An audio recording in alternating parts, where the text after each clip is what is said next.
로마서 16장 1절에서 16절 말씀입니다. 내가 겐그레아 교회의 일꾼으로 있는 우리 자매 데베를 너희에게 추천하노니 너희는 주 안에서 성도들의 합당한 예절로 그를 영접하고 무엇이든지 그에게 소용되는 바를 도와줄지니 이는 그가 여러 사람과 나의 보호자가 되었음이라. 너희는 그리스도 예수 안에서 나의 동역자들인 브리스가와 아굴라에게 문안하라. 그들은 내 목숨을 위하여 자기들의 목까지도 내놓았나니 나뿐 아니라 이방인의 모든 교회도 그들에게 감사하느니라. 또 저희 집에 있는 교회에도 문안하라. 내가 사랑하는 에베네도에게 문안하라. 그는 아시아에서 그리스도께 처음 맺은 열매니라. 너희를 위하여 많이 수고한 마리아에게 문안하라. 내 친척이요 나와 함께 갇혔던 안드로니고와 유니아에게 문안하라. 그들은 사도들에게 존중이 여겨지고 또한 나보다 먼저 그리스도 안에 있는 자라. 또 주 안에서 내 사랑하는 암블리아에게 문안하라. 그리스도 안에서 우리의 동역자인 우르바노와 나의 사랑하는 스타구에게 문안하라. 그리스도 안에서 인정함을 받은 아벨레에게 문안하라. 아리스도블로의 권속에게 문안하라. 내 친척 헤로디온에게 문안하라. 나기스의 가족 중 주 안에 있는 자들에게 문안하라. 주 안에서 수고한 두루베나와 두루보사에게 문안하라. 주 안에서 많이 수고하고 사랑하는 버시에게 문안하라. 주 안에서 택하심을 입은 루포와 그의 어머니에게 문안하라. 그의 어머니는 곧 내 어머니니라. 아순그리도와 블레곤과 허메와 바두로바와 허마와 및 그들과 함께 있는 형제들에게 문안하라. 빌롤로고와 율리아와 또 네레오와 그의 자매와 올lum바와 그들과 함께 있는 형제들에게 문안하라. 너희가 거룩하게 입맞춤으로 서로 문안하라. 그리스도의 모든 교회가 다 너희에게 문안하느니라. 아멘. 네. 집사님 뭐 이거 읽다가 시험에 들진 않으셨죠? 네. 뭐 철수 용자 이러면 쉬운데 우리 집사님 이거 읽다가 또 시험에 들면 큰일 나는데라는 생각했는데 은혜롭게 잘 읽어주셔서 감사합니다. 자, 그냥 늘 말씀 잘 듣지만 말씀을 들을 때 좀 어린아이처럼 마음을 부드럽게 하고 말씀을 들었으면 좋겠어요. 하나님이 우리에게 은혜를 주시면 우리의 마음을 이렇게 녹여주시고 부드럽게 하셔서 하나님의 말씀을 나의 말씀으로 듣게 하시는데 때론 여러 가지 말씀을 들을 때 걸림돌이 많아요. 뭐 제가 미울 수도 있고 또 저희 행동 또 여러 가지 지금 환경들 또 여러분들의 마음 상태 또 세상의 걱정들이 많은데 이 모든 것들을 다 내려놓고 온전히 하나님 말씀을 그 사무엘처럼 주여 말씀하옵소서 종이 듣겠습니다라는 종의 자세로 들을 때 반드시 여러분들에게 필요한 말씀을 주실 줄 믿습니다. 네. 자, 이제 얼마 남지 않았습니다. 이제 16장을 제가 계획으로는 한 4번 정도 지금 설교하려고 하는데 이제 4번이 끝나면 이제 다음 본문으로 넘어가는데 마지막 우리 또 결론을 잘 맺었으면 좋겠고 오늘 설교 제목은 복음이 만든 사람들 원입니다. 자, 제가 먼저 이런 질문으로 한번 시작해 보겠습니다. 여러분, 사람은 변화될까요? 여러분 다음 주에 한번 나눠보세요. 사람은 과연 변화가 될까? 많은 사람들이 사람의 변화에 대해서 되게 부정적이에요. 보통 이런 말하면 사람은 고쳐 쓰는 것이 아니다. 이제 이런 말 하기도 하고 사람의 본성은 변화되지 않는다. 이런 말도 하고 사람의 성격은 또 죽을 때까지 간다. 그러면서 사람은 변화 안 돼. 보통 사람들이 그렇게 말을 해요. 근데 그게 다 자기가 살아보니까 나를 봐도 그렇고 남편을 봐도 아내를 봐도 지인들을 봐도 크게 변화되는 것이 없으니까 사람은 고쳐 쓰는 것이 아니다라고 하면서 큰 변화에 대한 기대를 갖지 않습니다. 그럼 우리는 혹시 이제 그리스도인들은 변화될까? 교회 다니는 사람은 어떨까라고 했을 때 뭐 일부 중에 변화되는 사람도 있지만 대체적으로 교회 다니는 사람은 왜 이렇게 변화가 안 돼? 또 사회에서 교회를 봤을 때 제일 비판하는 게 뭐예요? 그들은 말은 많이 하는데 행실이 없어. 윤리가 없어 그래요. 그러니까 변화가 안 된다라는 것이죠. 그래서 그리스도인들마저도 변화에 대한 꿈을 꾸지 않아요. 나는 예수 믿고 나는 글렀어. 난 천국 가기 전까지 예수님을 닮아가기는 글렀어. 왜? 지금까지 변화되지 않았고 그러니까 앞으로도 변화될 것을 기대하지 않는 것입니다. 근데 우리가 믿는 이 기독교가 말하는 것은 뭐냐면 사람은 변화된다라는 거예요. 기독교가 말하는 것은 예수 믿으면 구원받는다라고 말을 합니다. 근데 이제 구원이라는 말은 변화의 의미가 내포되어 있어요. 구원이라는 것은 이제 구원의 서정, 그래서 신학교에 가면 강투사고시에도 가끔 나오는데 요즘은 너무 쉬워서 안 나오지만 소, 중, 회, 신, 칭수, 성, 견, 영 앞 글자만 제가 이야기한 겁니다. 소명 불러요. 소, 중, 중생, 회계 이렇게 다 이야기는 길고 그 안에 뭐가 있냐면 부르심을 받은 사람들은 의로워지고 결국 성화되고 영화로워진다는 거예요. 그러니까 하나님이 우리를 구원시켜 주신 목적은 반드시 여러분들을 변화시키겠다라는 것이고, 물론 하나님 나라 입성하면 완전히 영화로워지지만 이 땅에서도 그리스도인들은 그 변화가 가능하다라고 성경은 우리에게 말씀하고 있어요.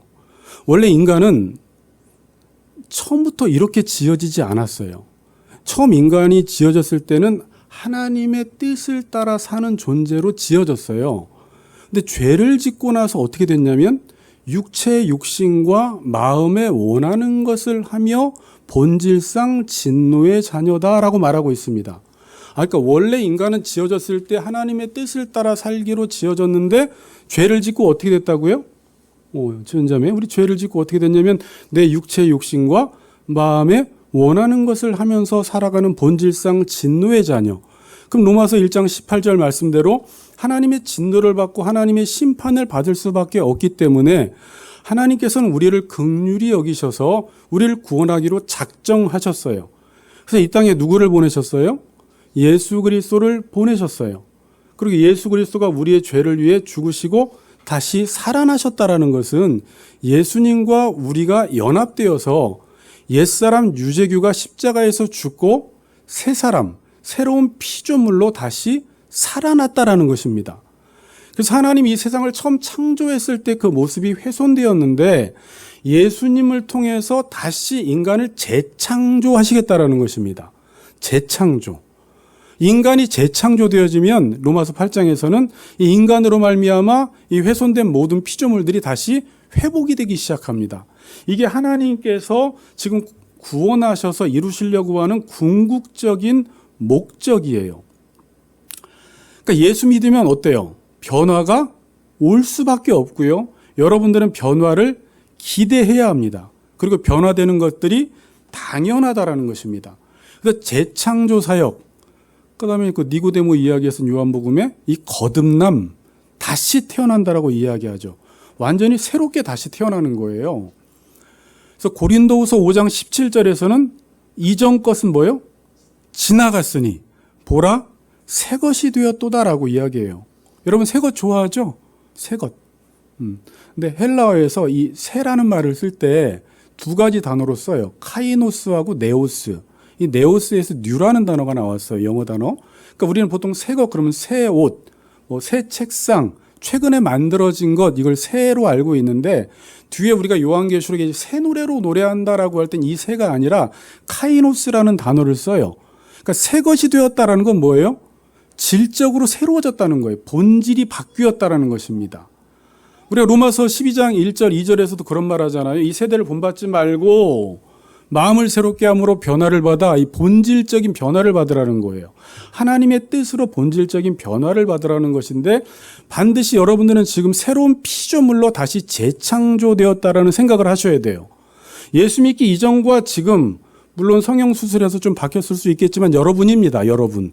그러나 과거의 여러분은 옛사람이고 지금은 새사람이고 지금은 이 교회 공동체라는 곳을 통해서 또 성령의 역사를 통해서 여러분들이 하나님께 여러분의 삶을 드리기만 하면 지금도 하나님이 교회 공동체를 통해서 성령의 역사를 통해서 여러분들을 계속 새롭게 변화시켜 나가십니다.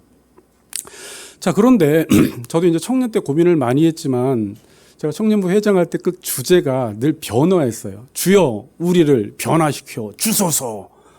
저도 더 변화되길 원했고 저는 너무 급작스러운 변화를 경험했기 때문에 예수 믿으면 변화된다라는 것을 부정하지 않았습니다. 그리고 실제적으로 더디지만 변화가 됐고 또 앞으로 지금 50, 60, 70이 되면서 더 변화되기를 소망하고 있는데 그건 혼자 불가능하고 뒤에 살펴보겠지만 반드시 공동체를 통해서 하나님은 사람을 바꾸어 가세요. 공동체를 통해서.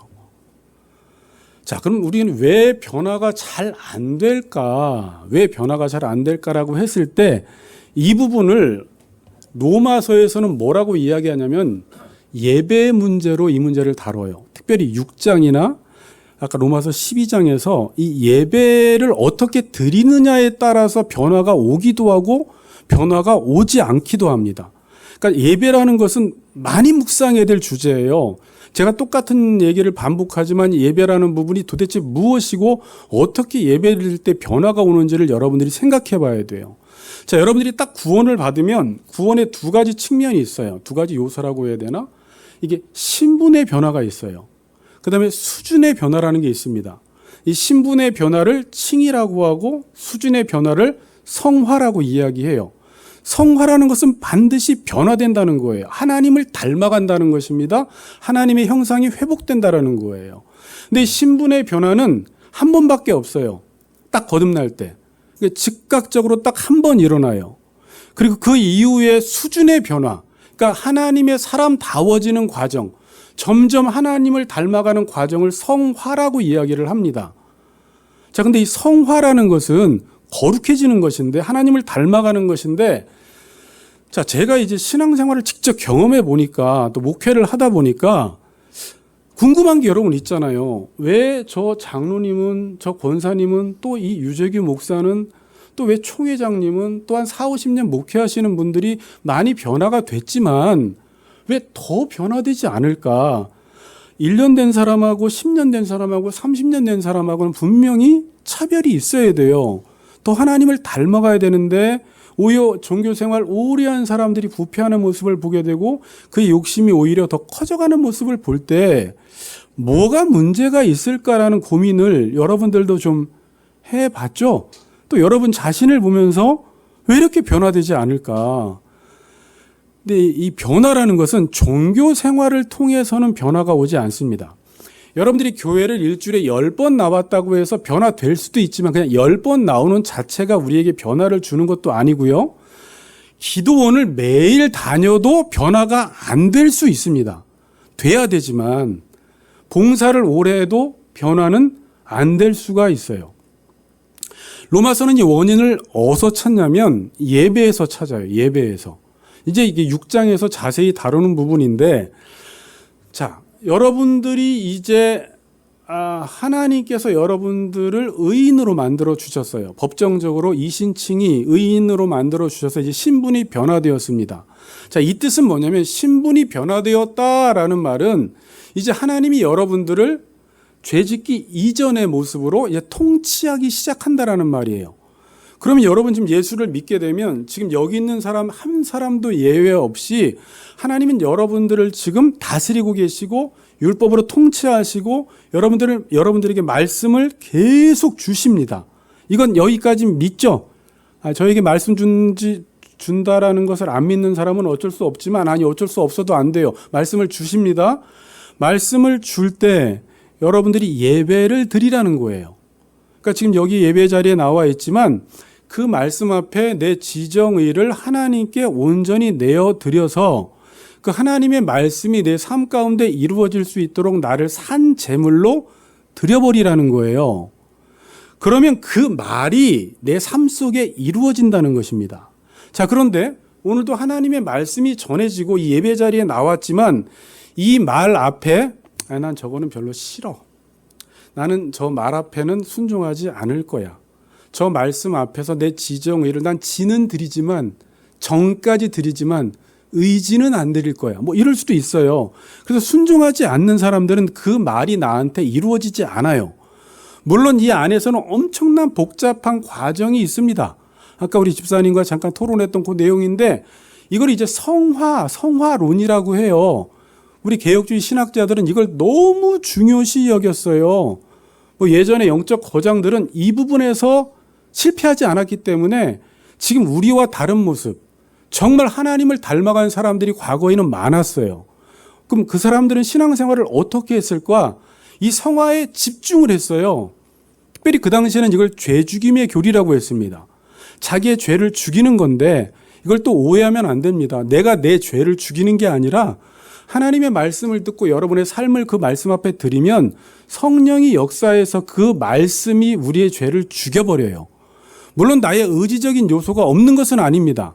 로마서 6장에 보면 네가 불의의 병기로 또 의의 병기로 누구에게 드리든지 간에 그 드림을 받는 자의 종이 된다고 했는데 여러분은 지금 의지적으로 저 말 앞에 하나님 내 의지를 드리겠습니다라고 해서 그 말을 나에게 이루어 주세요라는 의지는 가지고 있어야 돼요. 그러면 여러분이 여러분의 죄를 죽이는 게 아니라 그때 이 말씀과 성령이 여러분의 죄를 죽여버려요. 그래서 영국의 17세기의 존 오웬이라는 영적 거장이거든요. 이런 유명한 말을 남겼어요. 네가 죄를 죽이지 않으면 죄가 너를 죽일 것이다. 뭐 단순한 말이지만 되게 의미 깊은 말이에요. 네가 지금 죄를 죽여버리지 않으면 반드시 죄가 너를 죽여버린다라는 것입니다. 아주 간단하게 생각해 보세요. 여러분 집안에 큰아들이 있고 작은아들이 있습니다. 부모님이 어떤 말을 했어요. 근데 큰아들은 그 말을 들을 때 자기와 막 싸워. 그리고 부모의 말을 이루기 위해서 자기의 지정의를 드리니까 부모의 말대로 살아가더라는 거예요. 그럼 변화가 있을까요? 없을까요? 변화가 일어나요. 둘째 아들은 엄마 부모의 말은 20년 동안 들었는데 계속 콧방귀 꼈어요. 그래서 부모의 말이 무엇인지 지식적으로는 다 알아. 엄마 하는 말은 다 똑같아. 아빠가 하는 말은 다 똑같아. 근데 지식적으로는 아는데 한 번도 그 말을 이루어 보기 위해서 자신의 삶을 들이지는 않고 시도조차도 안 해보는 겁니다. 그럼 어때요? 그 엄마의 말이, 부모의 말이 그 둘째 아들에게 이루어지지를 않는 거예요. 당연히 변화가 없죠. 여러분 헬스클럽을 가도 코치의 말을 안 듣는 사람은 몸에 변화가 없어요. 근데 3개월만 다녀도 코치가 하라는 대로 좀 무식하게 똑같이만 하면 몸이 금방 변화가 와요. 저도 잠깐 헬스를 가르쳐 본 경험이 있는데 자기가 조금 안다고 하는 사람들이 와서는 지 나름대로 하다가 다 이게 틀어져 버려요. 가슴도 틀어지고 어깨도 틀어지고. 근데 그대로 시킨 대로 하는 사람은 반드시 변화가 올 수밖에 없는 것입니다. 그러니까 여러분 삶이 변화가 되지 않는다는 것은 어디서 지금 실패하고 있다는 거죠? 예배에 실패하고 있다는 거예요. 그래서 한국교회 예배를 잘 들여다봐야 되고 우리의 예배를 잘 들여다봐야 돼요. 여러분 사무엘상 2장 17절에 보면 그 당시 제사장들이 백성이 아닌 제사장들이 홈리와 비느하스가 예배를 멸시했다라는 말이 있어요. 뭐라고요? 예배를 멸시했어요. 예배를 하찮게 여긴 거예요. 예배를 가치 없게 여기는 것입니다. 그래서 하나님께 드려야 하는 것을 자신들이 임의적으로 다 먹어버려요. 그냥. 예배를 귀하게 다루질 않는 거예요. 나중에 말라기서에 봐도 이런 말씀이 있어요. 근데 그때 백성들은 자신은 예배를 잘 드린다고 생각했어요. 근데 하나님이 볼 때는 이 사람들 볼 때 너무 정성이 없는 거예요. 하나님이 얼마나 답답했으면 너네들이 드리는 예배를 총독에게 드려보라. 총독도 이런 걸 받지 않는다라고 말하거든요. 알고 봤더니 저는 것, 병든 것, 눈먼 것 이런 걸 하나님께 다 드리는 거예요. 그러니까 여러분들은 또 여기서 난 눈먼 것, 저는 것, 병든 것 안 드렸는데 그게 아니라 마음이 없다는 거예요. 하나님께. 이 예배당을 나오면서도 기대감이 없고 지금도 하나님께 예배 드린다라는 의식조차 없고 나의 삶을, 나의 시간을 이 몸은 다 하나님께 은혜로 받은 바 값으로 삼게 되었으니 다 하나님의 것이다라는 이런 생각을 가지고 온전히 그분 앞에 그분의 말씀 앞에 나의 삶을 드릴 때 하나님이 예배를 흠양하시는데 이 예배를 앉아있긴 앉아있는데 그냥 자신의 욕망을 채우러 나온 거예요. 그러니까 하나님이 그럴 때 이렇게 그 예배를 멸시한 것이다 그것은. 자, 근데 사무엘상 2장 17절은 이건 결론이에요. 물론 뒤에 이제 다윗을 통해서 사무엘을 통해서 영적 부흥이 일어나지만 그 전에 사사기서 다음에 사무엘상입니다. 그럼 사사기서에 어떤 일이 일어났을까요? 2장 10절에 보면 2장 10절은 중요한 구절이에요. 그 여호수아 세대와 장로의 세대가 다 죽었고 그 다음 세대가 일어났는데 그 다음 세대의 특징은 뭐였어요? 여호와를 알지 못하는 세대가 등장한 거예요. 여기서 여호와를 알지 못한다고 했을 때 여러분 여러 번 들었죠? 지식적으로 모르는 게 아니라 경험적으로 여호와를 모르는 거예요. 여호와께서 광야 생활 속에서 어떻게 우리 가운데 일하시고 역사하시고 구름 기둥과 불 기둥으로 역사하셨는지, 우리를 어떻게 먹이시고 입히셨는지 경험을 못한 거예요. 그러니까 그 다음 세대는 어떻게 해요? 여호와를 알지 못하니까 바로 11절에 어떻게 시작이 돼요? 여호와를 버리고 바알과 아스타롯을 섬겨버리는 거예요. 여호와를 알지 못하면 그냥 인간은 자연스럽게 우상 숭배를 하게 되고 자신의 욕망을 섬기게 되어 있습니다. 그러니까 여호와를 알지 못하면 예배를 드릴 수 있을까요, 없을까요? 여기 중고등부 애들을 앉혀놓고 여러 집사님들을 앉혀놓고 예배 잘 드리세요라고 하는 건 지금 떠들지 말고 가만히 앉아있고 졸지 말고 예배 잘 드리라, 그거 가지고 예배를 잘 드린 게 아니에요. 그래서 많은 교회에서는 애들 예배 잘 드리게 하기 위해서 영상을 틀어놓고 재밌는 거 보여주고 오늘 아이들이 꿈쩍하지 않고 예배를 잘 드렸으면 잘 드렸다고 하는데 그건 예배를 잘 드린 게 아니고, 예배를 이 아이들이 하나님을 알아야지 예배를 드린다니까요. 그래서 이 과정은 오래 걸려요. 하나님을 계속 가르쳐 줘야 돼요. 그래서 그분이 어떤 분인지를 알아야지 경외하게 되고 두려워하게 되고, 그분이 주권자고 그분이 만왕의 왕이시고 우리의 생사화복을 주관하고 계신다라는 하나님을 알 때 이 예배 가운데 두려움 가운데 경외심을 가지고 하나님께 예배를 드린다라는 말이에요. 그러니까 여호와를 알지 못하니까 예배가 멸시되어지고, 예배가 멸시되어졌다는 건 뭐죠? 여전히 자기 뜻을 고수하고 있는 거예요. 그러니까 예배를 수없이 드렸는데 내 뜻은 10년 전이나 지금이나 똑같아. 그러니까 변화가 없어요. 그러니까 사사기 시대 특징이 뭐였죠? 계속 반복해서 나오는 말이, 그때 왕이 없으므로 사람들이 각각 자기 소견에 오른 대로 행하게 되는 거예요. 예배 제사는 다 드렸어요. 그런데 여전히 자기 소견에 오른 대로 살아갔다라는 건 여러분이 딱 추측할 수가 있죠. 이 사람들이 지금 뭐에 실패했다? 예배에 실패했다. 여호와를 모르니까 예배에 실패하게 되고, 예배에 실패하게 되니까 자기 소견에 오른 대로 사니까 이방인과 동일한 삶을 살아가며 변화라는 것이 없어요. 그러니까 사사기서를 보면 하나님의 백성들이 믿지 않는 사람보다 더해요. 지금 이 시대에 그리스도인들이 그리스도인다워야 하는데 믿지 않는 사람들이 지금 왜 그리스도인들이 저럴까? 왜 목회자가 저럴까? 왜 장로님이 저럴까? 왜 교인들이 저럴까? 어디서의 문제가 있는 거예요? 여호와를 몰라요, 일단은. 그러니까 예배를 못 드려. 그리고 여전히 예배를 드려도 여전히 자기의 뜻을 고수하고 있어. 한 번도 자기 뜻을 말씀 앞에 꺾은 적이 없는 거예요. 그러니까 변화라는 게 올까요, 안 올까요? 올 수가 없는 것입니다. 그래서 사사기서 맨 마지막 17장에서 21장까지는 어떻게 끝나요? 크게 두 부분으로 나눴죠.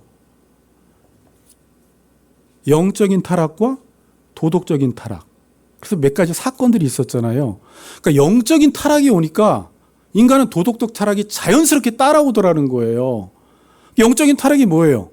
하나님과의 통치를 받지 않고 예배에 실패하니까 삶 속에서 도덕적 타락이 온다는 거예요. 그래서 거기도 제일 먼저 17장에 뭐가 등장했어요? 미가가 어머니의 눈을 훔쳐서 뭘 만들어? 신상을 만들어버려.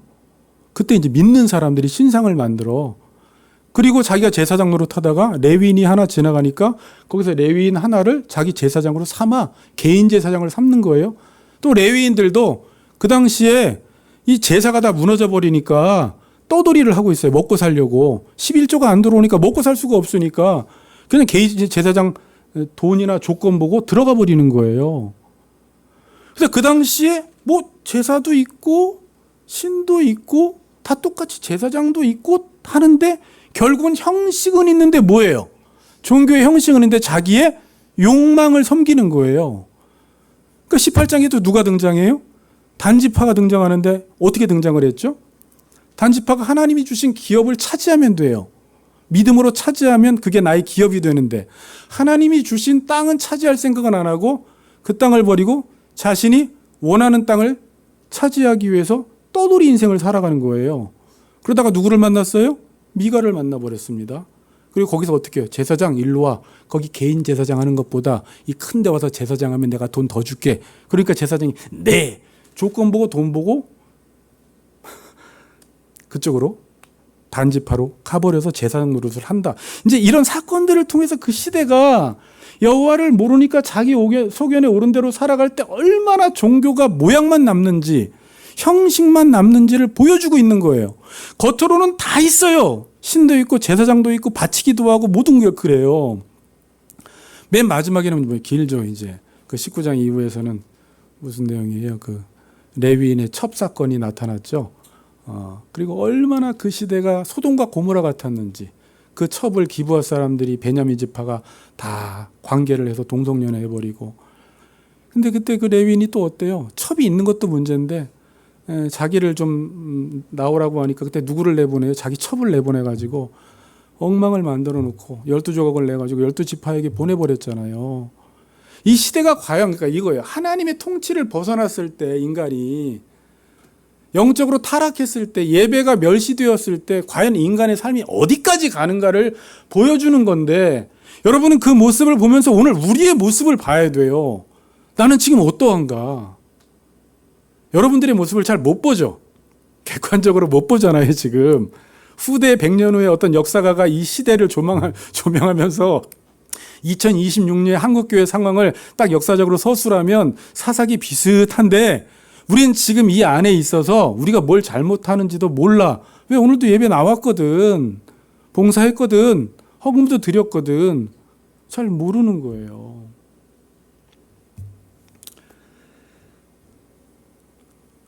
자, 우리는 이제 로마서 마지막 장에 왔습니다. 자, 16장을 읽다 보면 저는 이런 장을 읽을 때, 그리고 이런 장은 제가 만약에 강해 설교 안 하면 본문으로 잡지도 않습니다. 여러분 보세요. 본문으로 잡을 것 같은지. 오늘 이정민 집사님이 읽은 내용 목사라면 본문으로 잡고 싶어요? 읽는 것도 힘들어. 그리고 이게 도대체 무슨 내용이야? 왜 로마 교인들이 인사를 그렇게 안 하나? 이렇게 인사하라는 내용이 이렇게 많이 나와? 이게 반복해서 나오는 게 뭐예요? 계속 문안하라. 문안하라. 인사를 얼마나 안 했으면 이렇게 인사하라고 지금 가르치고 있는 것인가? 여기서 어떤 메시지가 나올 것인가? 또 이런 본문이 뭐가 있죠? 뭐 마태복음 1장 같은 거. 누가복음 초반에 족보 이야기 나왔을 때 우리가 족보를 왜 읽어야 돼요? 이제 여러분들이 궁금할 텐데, 이것은 지금 무슨 이야기를 하는 거냐면요. 자, 1장부터 11장까지 구원에 대해서 나왔죠. 그러니까 우리가 어떻게 하면 구원을 받는가. 그 다음에 12장부터 지금 16장까지 우리가 뭘 달았어요? 당연히 예배라는 게 등장을 했고, 뒤에 이제 사랑으로 쉽게 이야기하면 교회를 세우라는 거예요. 그럼 이제 교회 공동체가 이 말씀대로 세워지면 서로 연약한 자의 짐을 담당하고 사랑하고 십자가를 지는 공동체가 세워졌을 때, 이 복음적 공동체를 통해서 어떠한 사람들이 만들어지느냐, 열매를 지금 이야기하고 있는 거예요. 물론 우리가 이론적으로는 십자가를 져야 하고 연약한 자의 짐을 담당해야 되고, 이거 이론적으로 배웠죠.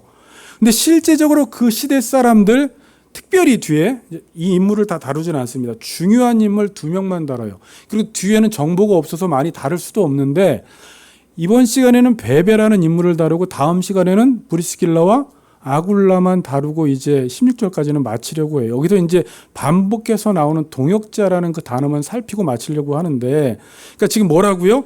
11장까지 구원을 어떻게 받느냐를 다뤘고, 그 이후에 구원받은 사람들이 예배를 드려야 하고, 예배를 통해서 사랑으로 교회 공동체가 건강하게 세워졌을 때 그 공동체를 통해서 만들어지는 작품들, 1번 베베, 이렇게. 그러니까 마치 저는 머릿속에 이런 연상이 되더라고요. 화가가 이제 자기 작품을 전시하는 거예요. 이제 작품을 만들어서, 그러니까 교회 공동체를 통해서 베베라는 인물이 나왔습니다. 이 공동체를 통해서 브리스길라와 아굴라가 나왔습니다. 쭉쭉쭉 한 명씩 지금 전시를 하고 있는데, 오늘은 베베만 살펴보겠습니다. 베베. 베베라는 인물 연구해 보신 적 있나요? 저도 처음 지금 보고 있습니다. 자, 16장 1절에서 16절을 보시고, 이제 오늘은 1절, 2절만 보는데, 1절 봅니다. 2절까지. 자, 요 정보를 가지고 베베가 어떤 인물인지를 살펴보려고 합니다. 내가 갱그레아 교회 일꾼으로 있는 우리 자매, 이제 일단 교회의 일꾼, 이게 이제 다 지금 베베가 누구인지를 말해주는 거예요. 일꾼이라는 거 동그라미 치시고, 뭐 물론 이제 우리 자매 이제 공동체, 그 자매라고 하지 않고 우리 자매라고 이야기하고, 베베를 너희에게 지금 추천하노니, 그러니까 지금 사도 바울이 베베를 로마로 보내면서 이 베베를 로마 교인들에게 추천하는 것입니다. 자, 너희는 주 안에서 성도들의 합당한 예절로 그를 영접하고 무엇이든지 그에게 소용되는 바를 도와주라. 내가 지금 베베를 로마 교회로 보낼 텐데 너희들이 그를 잘 영접하고 그에게 소용되는 대로 모든 것들을 다 도와주라는 거예요. 도대체 베베가 어떤 인물이길래 사도 바울이 이 정도까지 영접하고 필요한 모든 것들을 다 채워주라고 지금 이야기하고 있습니다. 마지막에 딱 한 구절이 나오죠. 뭐라고 합니까? 이는 그가 여러 사람과 나의 보호자가 되었음이라 라고 이야기하고 있습니다. 자, 지금 베베라는 자매는 자, 이제 아직 확정은 하지 마시고 일반 학자들이 이 로마서를 기록해서 로마 교회에 누가 갖다 주었는가? 베베가 갖다 주었다라고 추측하고 있어요. 믿을 만한 사람이니까 추천하니까 베베를 로마 교회에 보내면서 로마서를 지금 보냈다라고 학자들은 이야기하는데 아주 정확하지는 않습니다. 그리고 베베가 어디 사람이에요? 갱그레아 교회의 일꾼이라고 해요. 갱그레아라는 곳은 이제 이쪽에 빌립보 지역이 마게도냐고 이 고린도 지역이 아가야 지방이에요. 우리가 저번에 마게도냐 아가야 지방이었죠. 이 아가야 지방에 아덴이 있고 고린도가 있어요. 고린도 동쪽에 갱그레아 항구가 있습니다. 그러니까 그 당시에 교회는 이런 교회만 있는 게 아니라 그냥 가정교회를 교회라고 했어요. 그래서 이 갱그레아의 교회의 일꾼이었다. 그러니까 일꾼이었다라는 게 섬기는 사람, 봉사하는 사람. 이 단어가 지금 이 시대로 와서는 집사로 지금 번역이 되고 있습니다. 집사예요. 근데 이 갱그레아 교회를 사도 바울이 세웠는지 다른 사람이 세웠는지는 모르는데 갱그레아 교회의 일꾼이었어요. 그러니까 봉사하는 사람, 섬기는 사람이었어요. 이 정도까지는 뭐 누구나 다 하나님을 믿으면 봉사하고 섬길 수가 있죠. 교회 일꾼이라고 하면서 2절에 보니까 이런 말을 해요. 그가 여러 사람과 나의 보호자가 되었다. 그러니까 저는 이제 보호자라는 말에 꽂힌 거예요. 보호자라는 말을 아무나 쓰지 않고요. 이 단어를 찾아봤더니 여기에만 성경에 유일하게 나온 단어예요. 이제 보호자의 뜻을 이쪽 저쪽 다 찾았습니다. 그냥 다 알려드릴게요. 앞장서다, 관심을 가지다, 돌보다, 도움을 주다. 그다음에 은혜 베푸는 사람, 뭐 후원자, 후견인 이런 말을 다 썼어요. 그러니까 제가 이걸 합쳐보니까 앞장서서 관심을 가지고 도와주는 사람, 후원자, 후견인, 은혜 베푸는 사람. 이게 누구였다고요? 베베였어요. 그리고 주석에서는 다른 사람들의 필요를 돌보고 책임지는 사람. 그러니까 다른 사람들의 필요를 보았을 때 필요를 채우고 어디까지 하냐면 책임을 진다라는 말을 하더라고요.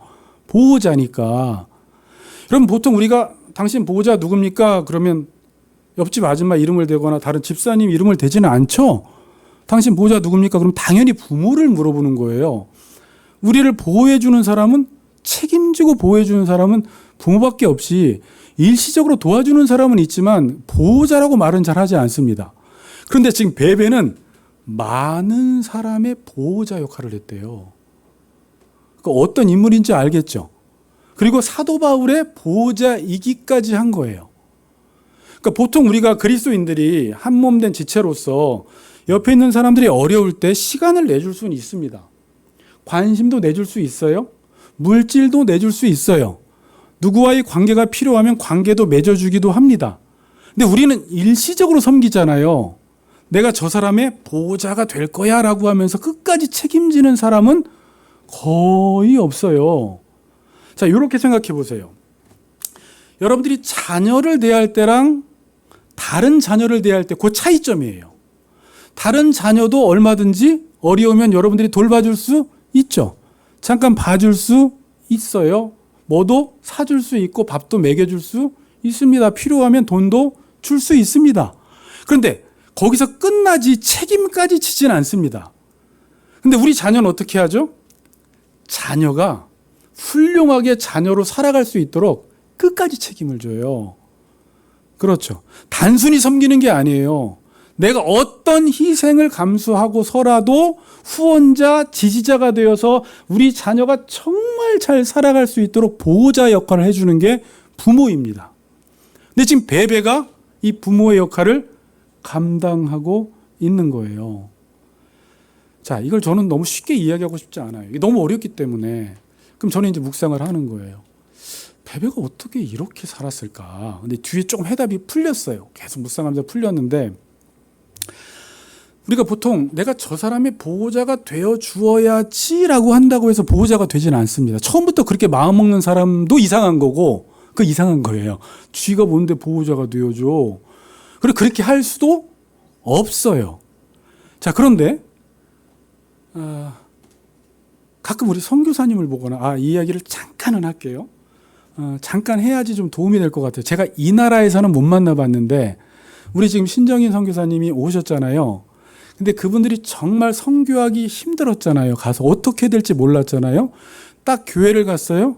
누구를 만났냐면 베베 같은 사람을 만난 거예요. 물질적으로도 풍성해요. 근데 너무 겸손한 사람. 결론적으로 강집사랑다나 이런 얘기를 했어요. 이런 사람은 일생일대 보기 힘든 사람이다. 어떻게 인간이 이럴 수가 있을까? 그러니까 천사다라고 했어요. 우리가 천사. 뒤에서 티도 안 내고 섬기는 사람이 있잖아요. 우리가 오면 이게 신 목사님의 지인이라는 사실 하나만으로 모든 걸 다 대줘요. 숙소부터 차부터 물질부터 다 대줘요. 그래서 이 사람 뒤에서 또 딴 얘기하는 거 아니야? 그런 게 없어요. 알고 봤더니 이건 아무것도 아니었고, 그분은 목사 선교사가 오면 집이 엄청 커요. 김현숙 집사님보다 집보다 더 커요. 집에 방이 있는데 그냥 숙소를 목사 선교사님들 모시려고 숙소를 딱 만들어 놓은 거예요. 그리고 누가 오면 거기서 자게 합니다. 그리고 모든 식사비를 다 대줘요. 중요한 건 뭐였냐면 그 사람들이 그 집에 있는 물건을 훔쳐가요. 제가 섬기다가 힘든 거 없었습니까? 라고 물어봤는데 훔쳐가는 경우도 있었어요. 웃으면서. 어떻게 하셨어요? 그냥 놔뒀어요. 그냥 그러더라고요. 제가 그래도 어떤 사건 하나 에피소드 하나 있냐고 물어봤더니 선교사님이 오는데 갑자기 배가 아파서 장염이 아니라 이제 병명은 기억이 안 나는데 지금 메단에서는 이걸 치료할 수가 없어서 비행기를 타고 말레이시아까지 가야 되는데 말레이시아까지 함께 동행해서 그 사람의 병을 치료하고 돌아오기까지 하는 거예요. 근데 이제 쭉 알고 봤더니 하나님이 은혜를 엄청나게 주셨어요. 그 남편분이 물 사업을 하는데 그 안에서 하나님이 너무나 많은 은혜를 주셔서 이제 하나님 내가 남은 생에는 이분들을 섬기며 살아가야 되겠다라는 그 마음을 가지고 그렇게 겸손하게 섬기는 베베 같은 사람을 보긴 봤어요. 근데 처음부터 그렇게 섬길 수는 없고요. 내가 보호자가 돼야지 하고 섬기는 건 아니라 보통 목사나 선교사나 여러분들 중에서도 어떤 사람을 처음에는 여기까지만 내가 섬기려고 했어. 보통 그렇잖아요. 그런데 계속 내가 요즘 하나님의 은혜를 받아. 그러니까 내 스스로는 들 수 없는 어떤 하나님의 마음을 나에게 부어주면 그냥 그 사랑의 깊이가 점점 깊어지면서 세상 말로는 오지랖이라고 하는데 오지랖 넓게 계속 더 섬겨주게 되는 거예요. 그러니까 어느 날 보니까 내가 막 책임까지 지고 있는 거예요. 하다 보니까. 특별히 선교사님들 중에 그런 분들이 많아요. 처음부터 그렇게 섬기려고 한 게 아니었는데 하나님이 그렇게 마음을 부어주셔서 나중에는 자기 목숨까지 그냥 그 나라를 위해서 그냥 드리고 싶은 그런 마음들을 하나님이 주시더라는 거예요. 그러니까 제가 볼 때 베베는 처음부터 내가 보호자 역할을 하려고 한 게 아니었어요. 자, 요걸 뒤에서 한번 풀어봅시다. 뒤에서 풀어보는데 그 다음에 이제 이렇게 이야기합니다. 사도 바울이 로마 교회에 베베를 추천하여 보내면서 부탁을 해요. 첫 번째 뭐예요? 그 사람들을 영접해라. 두 번째는 이렇게 해요. 그 베베가 필요한 모든 것들을 다 채워줘라 라고 이야기하고 있습니다. 자, 그러니까 지금 사도 바울은 지금 베베를 보통 신뢰하는 것이 아닙니다. 베베를 무척 신뢰하는 거예요. 그럼 베베는 어떻게 이렇게 신뢰하는 사람이 되었을까라는 것입니다. 여러분, 사도 바울이 얼마나 영적으로 통찰력이 있고 사람 보는 눈이 있겠습니까? 근데 다른 것도 이 로마서를 기록해서 로마에 갖다 주는 것도 베베에게 맡기고, 로마 교인들에게 베베가 오면 이 영접하라는 말이 그냥 어서 오세요라고 하는 말이 아니라 네 사람으로 받아라 그러는 거예요. 그냥 나의 사람으로, 네 가족으로 받아들여 주라는 거예요. 그리고 그가 행하는 모든 일들을 다 도와주라고 할 정도면 사도 바울이 베베를 보통 신뢰한 게 아니구나.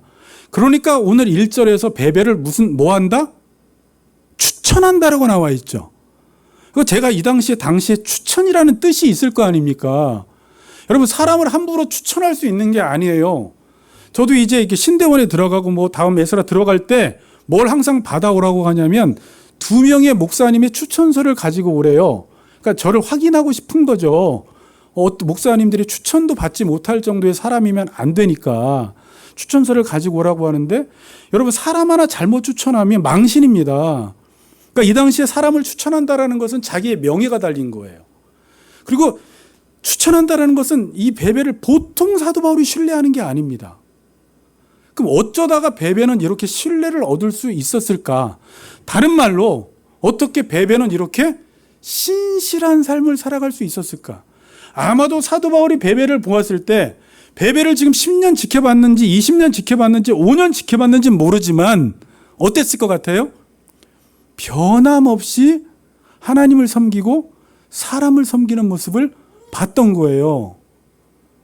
자, 그런데 여러분, 갑자기 에베소서 이제 1장 1절로 제가 돌아왔습니다. 머릿속에서. 1장 1절에서 에베소 교인들에게 인사를 하면서 에베소 교인들을 보고 뭐라고 하냐면 너희들은 성도고 신실한 자라고 이야기합니다. 여러분, 인간 중에 신실한 자가 있어요, 없어요? 이 믿는 자라는 뜻이에요. 신실한 자가 있어요, 없어요? 집사님 살아보니까 55중년까지 살아보니까 주변에 변함없이 신실한 사람들이 있어요? 거의 없어요. 그래서 이 히브리어에 보면 그 당시에 이 아만이라는 것도 그 단어에서 나왔지만 이 신실하다라는 단어 자체를 사람 앞에다가는 절대 쓰지 않습니다. 써도 안 됩니다. 그럼 이 단어를 누구 앞에만 써요? 하나님 앞에다만 써요. 그래서 미쁘신 하나님, 신실하신 하나님, 이렇게 하나님 앞에다만 신실함을 쓰는데 갑자기 사도 바울이 신실하다는 단어를 어디다 갖다 붙이냐면 에베소 교회 성도들에게 신실하다라고 말하는 거예요. 그러면 어떻게 인간이 신실할 수가 있나요? 신실할 수가 없어요. 여러분, 주변에 그냥 자기 일이 돈이 되니까 한 직장에서 20년 일한 것도 참 충성되고 신실한 건데, 여기서 말하는 신실함은 그게 아니라 하나님을 섬긴 거예요. 20년, 30년 동안 변함없는 마음으로 교회와 성도들을 신실하게 섬긴 걸 이야기해요. 그럼 어떻게 사람이 이렇게 신실할 수 있을까라고 했을 때 어떻게 신실할 수 있어요? 하나님이 말을 바꾸지 않고 그의 언약을 우리 가운데 신실하게 이루시기 때문에 그 신실함의 근거에서 내가 그 신실하신 하나님을 믿고 살면 내가 신실해져요. 무슨 말인지 알겠어요? 아멘? 여러분, 언제 신실해져요? 여러분이 아무리 나는 변함없이 하나님을 섬길 거야, 교회를 섬길 거야 라고 해도 그 마음이 요동하는데 그냥 여러분은 그냥 신실하신 하나님을 섬겼어.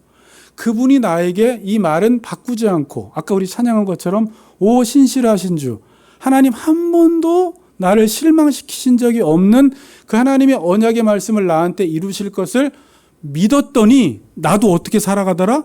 신실하게 살아가더라는 거예요. 그러니까 신실함의 근원이 어디 있는 거예요? 하나님께 있어요. 그러니까 베베는 어떤 사람이었어요?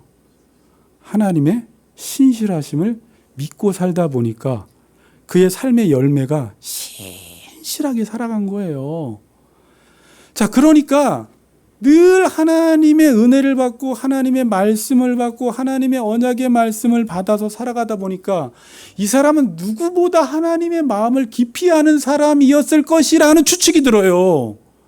그렇죠. 누구보다 여호와를 많이 알아요. 여호와가 어디에 관심 있는지 많이 알아요. 하나님의 마음을 깊이 헤아리는 효녀예요. 하나님은 지금도 사람에게 얼마나 많은 관심이 있는지 몰라요. 사람 하나 구원받을 때 얼마나 기뻐하시는지 몰라요.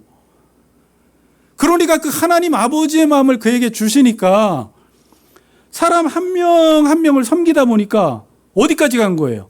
그 사랑의 깊이, 자신의 사랑의 깊이로는 저 사람을 보호할 수 있는 보호자가 될 수 없는데 아버지의 마음을 가지고 섬기다 보니까 여러분이 왜 자녀를 위해서 끝까지 책임집니까? 사랑의 깊이가 자녀에 대해서는 남달라요.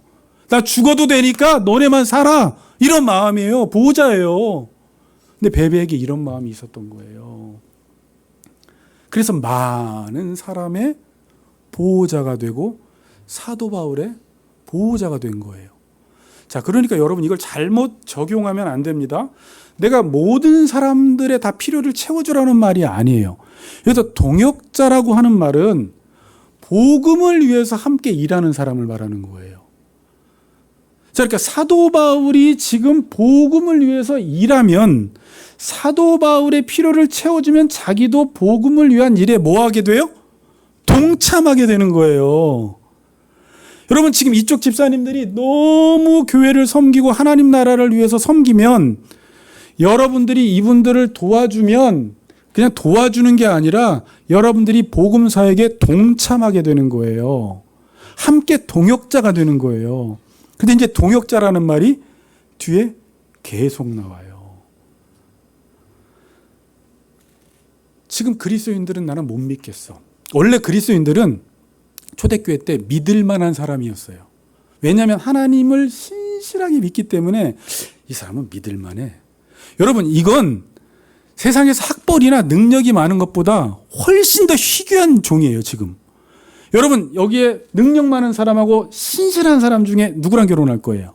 아니 능력이 또 좋다고 하면 안 되는데 신실한 사람, 이런 사람은 요즘 찾아보기가 힘들어요. 남편 아내조차도 나 변함없이 너를 사랑할게 해도 변해 안 변해요? 금방 변해. 그건 내 마음대로 되는 문제가 아니에요. 그러니까 요즘 우리가 자꾸 변한다라는 것은 어디에 문제가 있는 거예요? 내가 영원히 사랑할게 이렇게 다짐하지 말고 하나님을 섬기면, 하나님의 신실하신 말씀을 따라 살아가면 그 말씀이 나를 신실한 사람으로 만들어가는 거예요. 근데 요즘 내가 신실하지 않다라는 건 뭐예요? 마음이 그냥 하루에도 몇 번 왔다 갔다 해. 이렇게 했다가 저렇게 했다 나갈까 말까 할까 안 할까 막. 그러니까 지금 뭐예요? 하나님 바라보는 시선이 끊어진 거예요.